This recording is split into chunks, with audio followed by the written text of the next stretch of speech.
No hi ha cap discapacitat-incapacitat. Però si volem una societat justa i equitativa, hem de prioritzar objectius. I l'atenció als discapacitats mentals, sens dubte, ha de ser una de les prioritats de qualsevol sistema democràtic. Queden moltes passes per fer perquè les persones amb discapacitat es visibilitzin en tots els camps de la vida, en tots els camps de la nostra societat. M'ho poses facilíssim.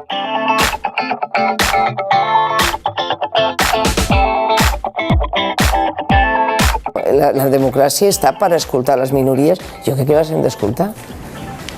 Molt bé. Vaig caient aquí. Tots som discapacitats. Qui més, qui menys. L'ésser Superman no existeix. O en tot cas, tots som Supermans.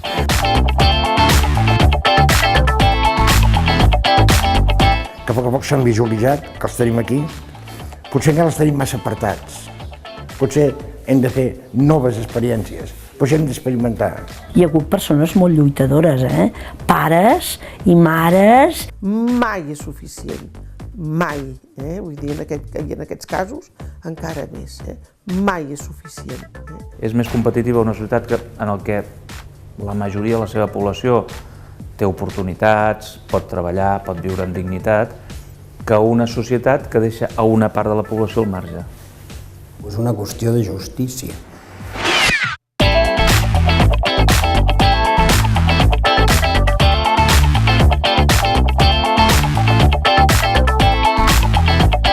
Els drets de la persona amb discapacitat són els mateixos visqui on visqui, i la qualitat de vida.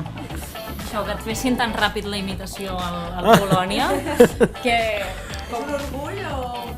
És un orgull. Discapacitat vol dir capacitats diferents, no? I que, per tant, busquem, no només en les discapacitats mentals o físiques, etc., sinó amb les diferents formes de coneixement, de compromís, de capacitat d'implicació, oportunitats des del punt de vista social, no?